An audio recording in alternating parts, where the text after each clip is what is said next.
The Strong Sessions are back. The Vancouver Adapted Music Society's flagship event celebrates musicians with disabilities, featuring performances from 4 talented artists and bands from our community. Join us on August 25th at the Roundhouse Community Centre from 5 p.m. to 8 p.m. Tickets are by donation. For more information, visit the Vancouver Adapted Music Society on Facebook, at VAMS Society on Instagram, or on our website, www.vams.org. We hope to see you there. Hello, and thank you for tuning into Discover Stories on Reimagine Radio. My name is Tanya, your host and a student intern with VAMS while completing my social justice practicum. Today, I have the honor of talking with Mary Jo Fetterly. As a certified life coach and yoga therapist, Mary Jo helps clients achieve their personal and professional goals by providing guidance, support, and accountability. Mary Jo has many years of experience in coaching, training, teaching, and facilitating individuals and groups in various settings, such as Rhodes Wellness College, where she also teaches yoga and meditation. Her healing experience includes Herbology, Theta Healing, Bach Flower, Nonviolent Communication, Somatics, Continuum, and Diploma of Massage Therapy from the Kootenay School of Rebalancing. Hello, Mary Jo. How are you today? Hi, Tanya. I'm very well. Oh, Nice to be with you. Oh, it's very nice to be with you too, and to have this conversation with you. I'm very excited. Me too. Okay, I guess perhaps you can begin by sharing some stories about how your early life influenced your journey into spirituality. Okay. Very good question. So I had an interesting experience when I was 7 years old, and unlike my spinal cord injury, I didn't sustain any injury. But I had a near-death experience when I was 7 because my sisters and I have 3 sisters, we were playing in a construction zone across the street from us, our childhood home. And we were up on the top of the roof, and it was a 3-story home with, the concrete floor and all that kind of stuff. Anyway, it was all framed in, and the chimney was framed in. And we decided that it was on a weekend and nobody was around, and we'd climb up to the very top of the roof and see what it looked like from up there. Yeah. And we were up there for a while, just kind of being kids. And then somebody had the great idea to go over to the chimney and let's pretend we're Santa Claus, and we looked down the chimney. But I guess because there was no actual structure, it was just sort of, vaguely framed in. Anyway, the boards gave away and I fell through the chimney all the way down 3 stories onto the concrete basement floor. And my sisters dragged me out, and I was obviously unconscious. And of course, they wouldn't have known not to move the body or what. Many years later, a spinal cord injury would have been tragic. It didn't turn out to be tragedy. I didn't have a broken bone in my body. But I ended up, after the ambulance took me to hospital, whatnot, with 3 days in a coma. But in any case, when I fell and when my body was laying down on the basement floor, I left my body, and I had a very, very distinct near-death experience where I watched my sisters scramble down and drag me out. I watched the ambulance, the car come, and parents and people, all, hustling and bustling in the yard across the street from our home. And then I watched as the car drove off with my body. And I remember thinking, oh gosh, I better get back into my body, because I don't want to leave my body there alone. And, in a very childlike way, when I woke up 3 days later from the coma, there was a whole, kind of hospital room of doctors around me, all looking at me, trying to figure out why this little girl of 7 didn't break a bone, didn't have a scratch, And my mom said in a very kind of curt way, well, her guardian angel is very bruised. You can guarantee that. And so that was kind of a very interesting experience. I was raised a Roman Catholic in a very traditional way, meaning that we went to church every week. So in any case, that experience never left me.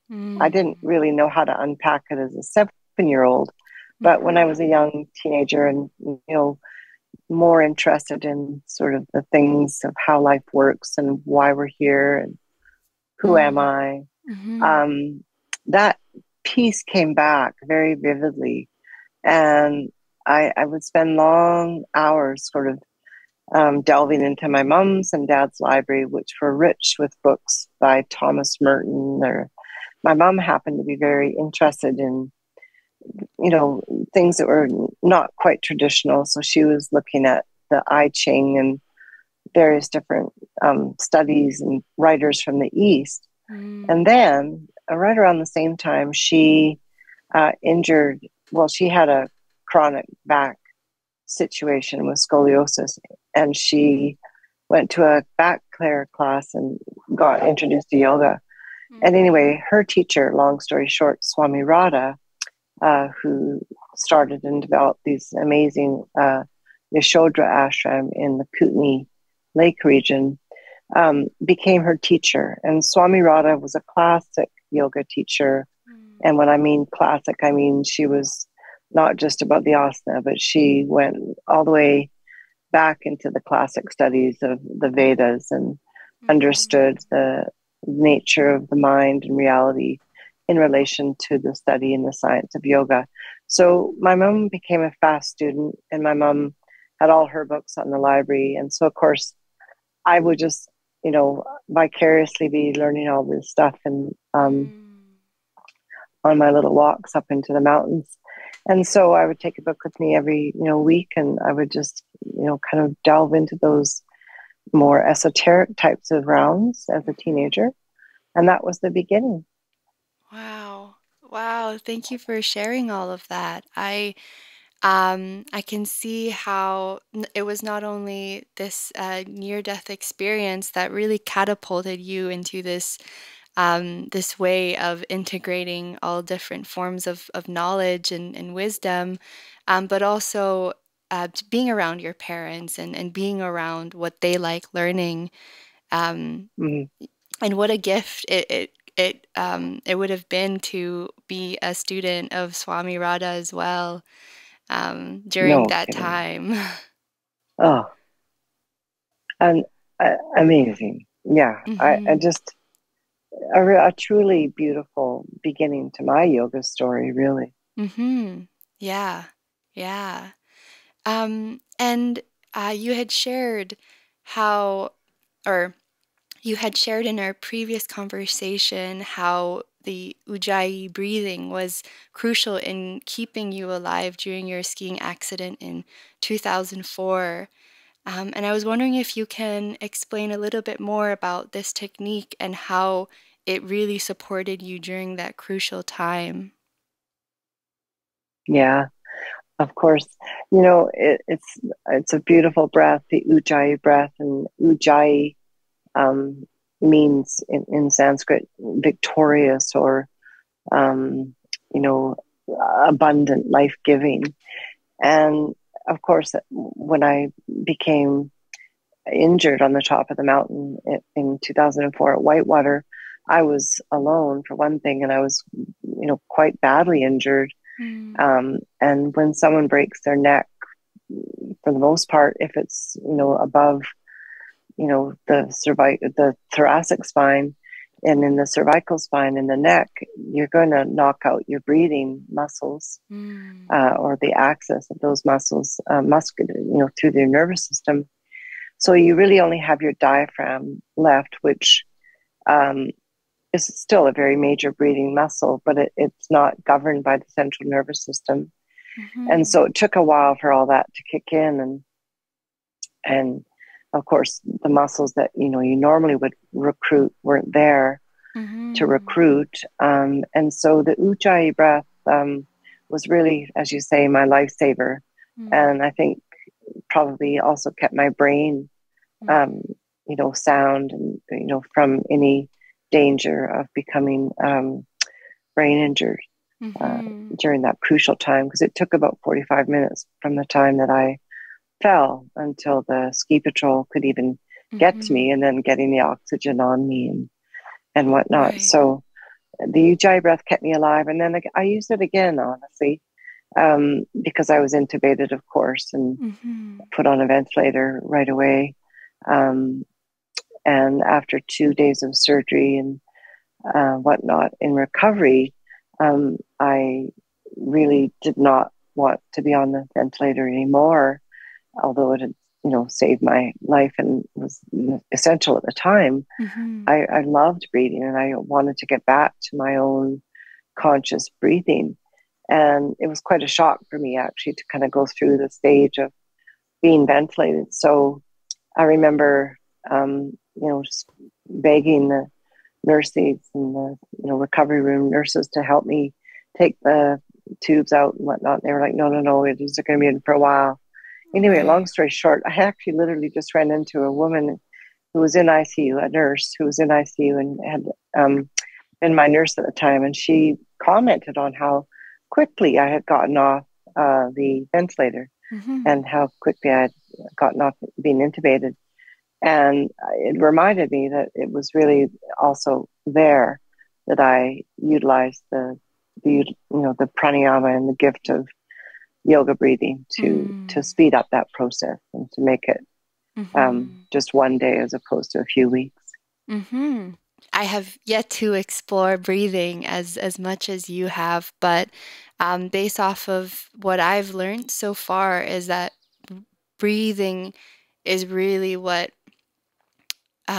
is able to ground ourselves and to connect with life, and especially during a moment where the body is in shock. I can totally imagine how really honing in on the breath and controlling it or like being with it can bring some ease to the nervous system, for example, when everything else is a little bit more heightened. Yes, it's, there's a saying in yoga, when you can control the breath, you can control the mind, and then you have control over everything. And it's really quite true. The breath actually governs, which nervous system will be predominantly functioning. Right. So we have two systems in our body, the sympathetic and the parasympathetic. And of course, the sympathetic system is responsible for running the body in the day-to-day waking consciousness, and also is, like you said, what we will utilize when we go into shock, or that's also called fight or flight. Right. And then the parasympathetic system, quite alternately, is your relax and restore system. And that is, a really important system, obviously, and one that we can access through the breath. And basically, you can control both through the breath. And so isn't it, really, honestly, quite a health,